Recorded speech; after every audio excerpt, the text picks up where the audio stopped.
Guten Tag meine Damen und Herren, ich begrüße Sie auf dem Kanal RawVideo bei Sida für spontane, improvisative, dokumentarische und authentische Videos. Ich bin Klaus von der älteren Generation, der Babyboomer auf dem Weg ins Online.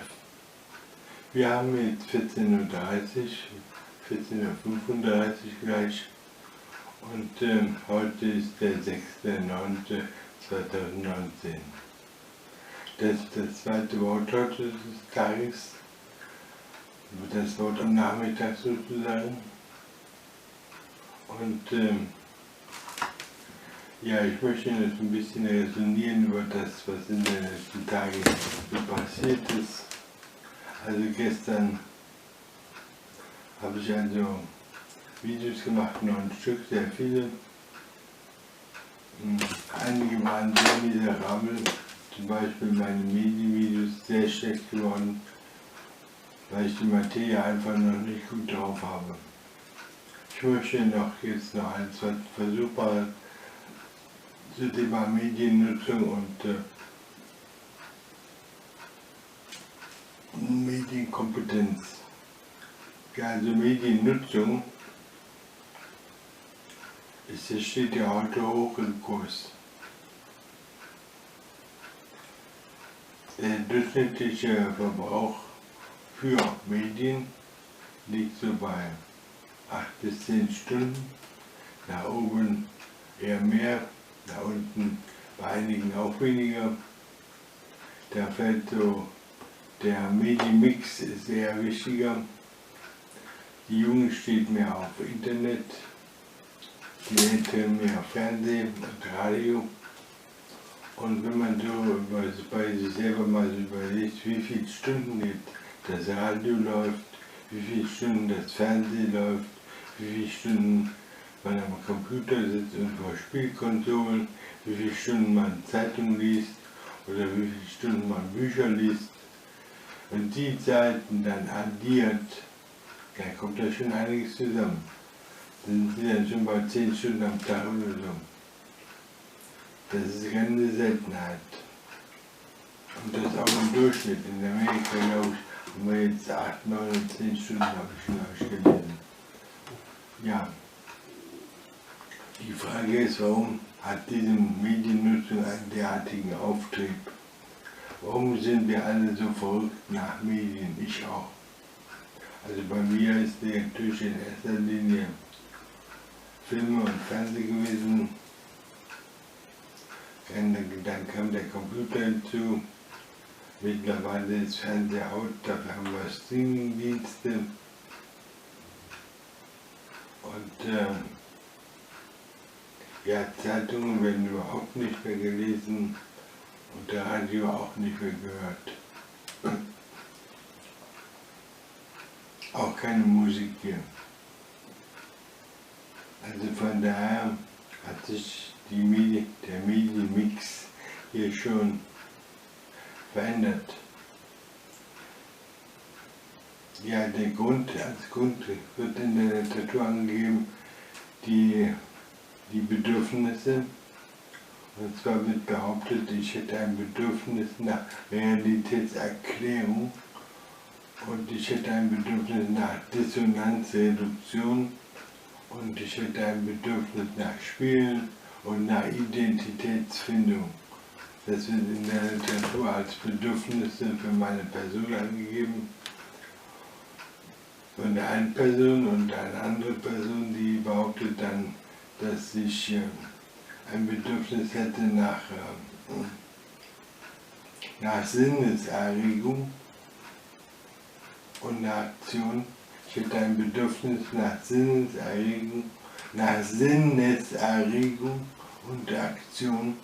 Ich hätte ein Bedürfnis nach Orientierung und ich hätte ein Bedürfnis, die Langeweile und Isolation zu vermeiden und deswegen brauche ich praktisch Medien. Ja, das sind sozusagen die Bedürfnisse, die die Literatur anführt, die die Fachwissenschaft anführt. warum Leute also so viel Medien nutzen, so viel Medien konsumieren. Ist uns damit geholfen? Tja, das sind vielleicht eher so unmittelbare Bedürfnisse. Man müsste vielleicht ein bisschen längerfristig das Ganze untersuchen, warum also Menschen Medien nutzen. Und da könnte man fragen, warum handeln Menschen so, wie sie es tun? Und beim Handeln kann also auf den Bedürfnissen beruhen. Also Menschen handeln, weil sie Bedürfnisse haben. Manchen handeln aus der Situation heraus. Also sie handeln situationsangemessen oder unangemessen. Das Handeln hängt von ihren Erfahrungen und Kenntnisstand ab. Und die Erfahrung hängt auch vom sozial-moralischen Niveau ab. Also das sind sozusagen die 4 Handlungsgründe, die die Literatur anführt, um das Ganze aus einer Entwicklung heraus, das Handeln zu erklären. Also warum handeln Menschen aus Bedürfnissen, aus der Situation heraus, also diese Gründe, die spielen gleichzeitig sozusagen eine Rolle. Dann haben wir, also warum handeln Menschen, wie sie handeln, also aus Bedürfnissen, aus Situationen heraus, nach dem aktuellen Kenntnis- und Erfahrungsstand und nach dem sozialen, moralischen Niveau.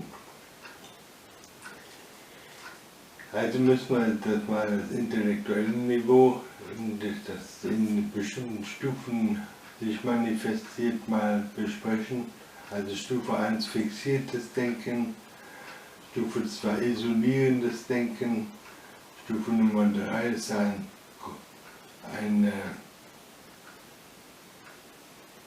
differenzierendes Denken, ein konkretes differenzierendes Denken. Und Stufe 4 ist ein systematisch, ein kriterienorientiertes Denken. Und Stufe 5 haben wir das kritisch reflektierende Denken. Ich muss mal ein Stück Wasser trinken. Ja, diese 5 Denkstile sozusagen, die korrespondieren mit dem sozial-ethischen Niveau, nach dem Moralkodex von Kohlberg, der auch 5 Stufen hat. Dem entspricht dann zum Beispiel dem fixierten Denken, das ist so ein egoistisches Denken. Dem isolierenden Denken beruht auf so einer Gegenseitigkeitsmoral. Wie du mir, ich dir. Dann haben wir das konkret differenzierende Denken. Das besteht also zum Beispiel, dass man so sagt, die Familie, uns interessiert nur die Familie, alles andere nicht. Und dann haben wir das 4, das systematische prinzipiengetreue Denken. Das beruht dann auf größeren Gemeinschaften wie dem Staat. Und dass man, der Staat ist für uns zuständig. Und nur was der Staat sagt, ist richtig. Also das geht nur über die Familie hinaus. Und dann haben wir schließlich 5. noch dass man auch den Staat, die größten Gebilde quasi in Frage stellt und sagt, dass es also noch darüber übergeordnete Prinzipien und Grundsätze und Regeln gibt, an die man sich zu halten hält, sowie Menschenrechte etc. und die stehen sogar noch über dem Staat. Das sind sozusagen die korrespondierenden Moralniveaus, die mit dem Denkstil, mit der kognitiven Struktur korrespondieren. Ja.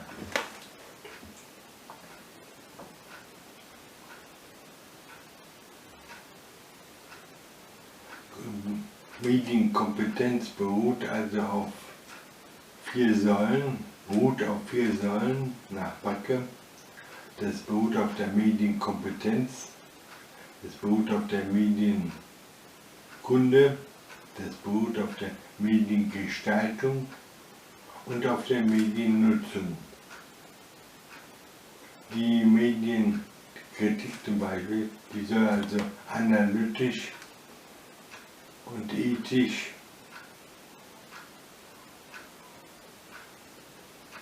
und kritisch sein. Die Medienkunde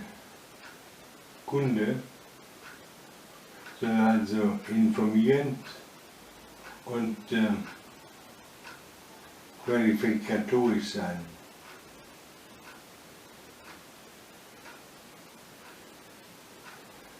Die Mediennutzung erfolgt rezeptiv und produktiv.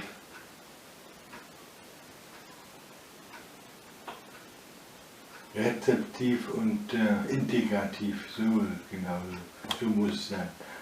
Also man nutzt die Medien entweder passiv, rezeptiv, also nimmt das auf die Inhalte, oder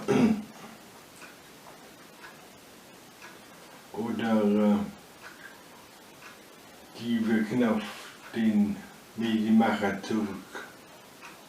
Also die Leute wenden sich mit Bedürfnissen und Erwartungen und Vorstellungen an Medien, aber die Medien produzieren nur bestimmte Inhalte und diese Inhalte treffen dann wieder auf die Leute, die bestimmte Bedürfnisse und Erwartungen und Vorstellungen haben, und dann sind die enttäuscht und dann sprechen die von Lügenmedien, von Fake News etc. und wenden sich dann mehr oder weniger ab. Ja, die Mediengestaltung, der 4. Punkt nach Backe, beruht also darauf, die Mediengestaltung kann innovativ sein oder auch kreativ oder beides. Ja, wie soll man also jetzt nur konkret mit Medien umgehen?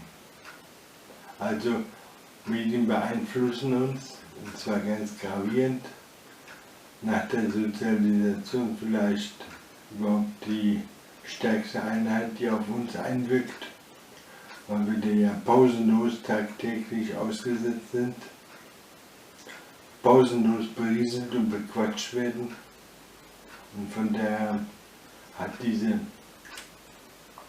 ich nenne das mal eine sekundäre Sozialisation, bei gehörigen Einfluss. Unter sekundär könnte man auch nicht sagen, dass die tertiäre Sozialisation, also die erste kommt vielleicht aus der Familie, aus dem Familienkreis, die zweite aus dem Schul- und Ausbildungsbereich und die dritte dann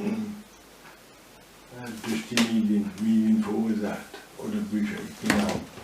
Also die tertiäre Sozialisation, die hält ein Leben lang an. Ein Leben lang werden wir also bequatscht und wird uns die Realität erklärt, wird uns gesagt, wie wir uns zu verhalten haben. Die Medien lösen sozusagen die Schule ab. Ja, wie sollen wir jetzt mit diesen Medieninhalten, diesen Filmen zurechtkommen? Also den Film, das ist ja ein kompliziertes Kunstwerk, das in schneller Bilderfolge eine Fülle an Informationen in unser Hirn einspeist. Das können wir gar nicht mit einmal sehen, bewältigen. Da sind wir überwältigt und fallen irgendwie in einen Zustand der Hypnose, einen hypnotischen Zustand sozusagen. und wissen gar nicht, was uns da ins Hirn gespült wird. Also um das zu erfassen, muss man eigentlich die Filme mehrmals sehen, um zu sehen, was da genau im Einzelnen so stattfindet, um das zu analysieren und zu zerlegen. Was natürlich kaum einer macht, da hat keiner Zeit für, außer jetzt vielleicht Medienwissenschaftler. Also es kommt natürlich auch an, dass man erstmal die auf der Gefühlsebene die Einflüsse sieht, die da von den Medien herkommen. Also was macht man die Medien mit mir? Wie werden meine Gefühle aufgewühlt? Welche Gefühle werden in mir erzeugt und wodurch? Das ist der erste Schritt. Der zweite Schritt ist, welche Vorstellungen erzeugen die Medien in mir über Sachverhalte, über Welt, über andere Personen, Vorstellungen von Politik und so. Welche Medien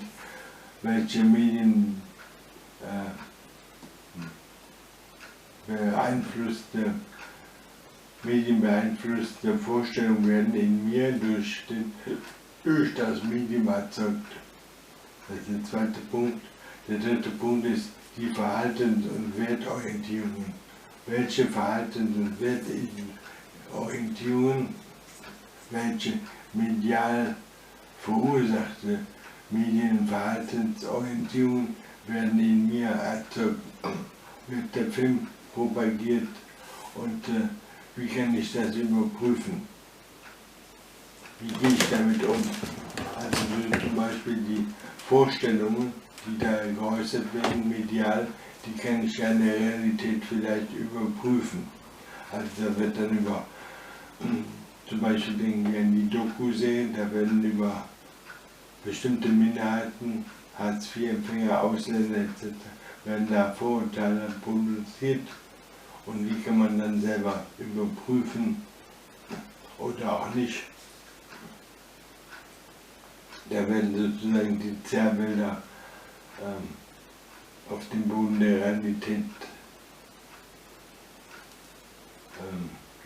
gebracht. Wenn man das nicht macht, setzt man den Vorurteilen auf, die da erzeugt werden.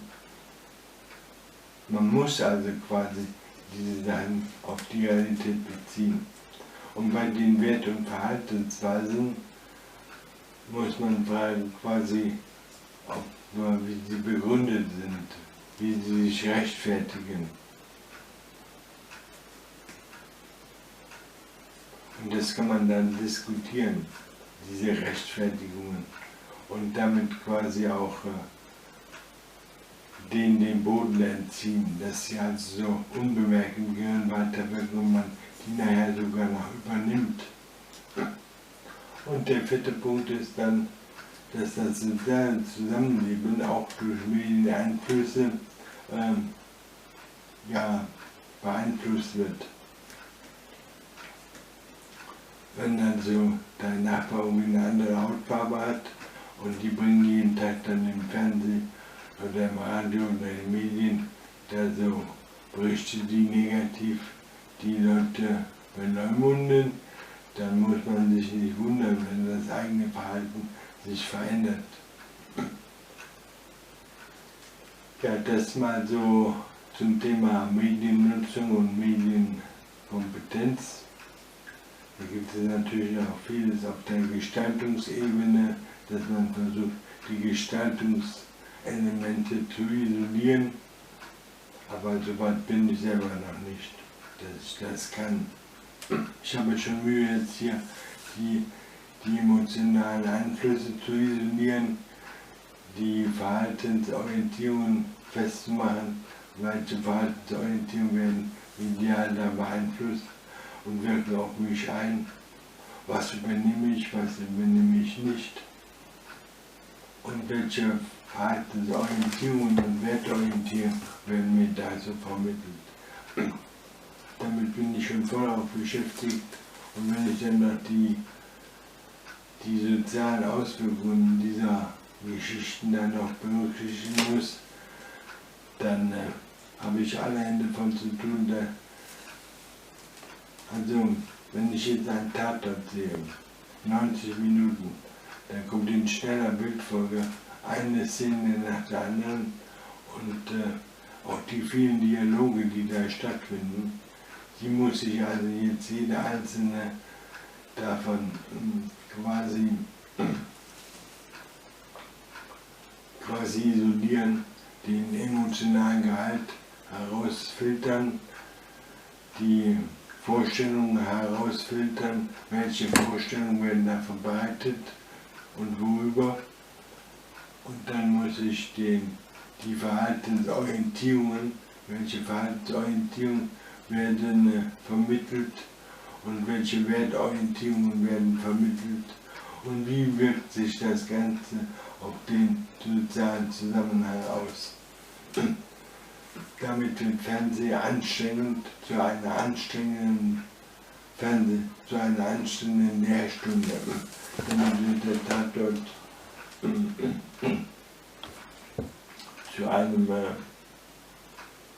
zu einer Herausforderung.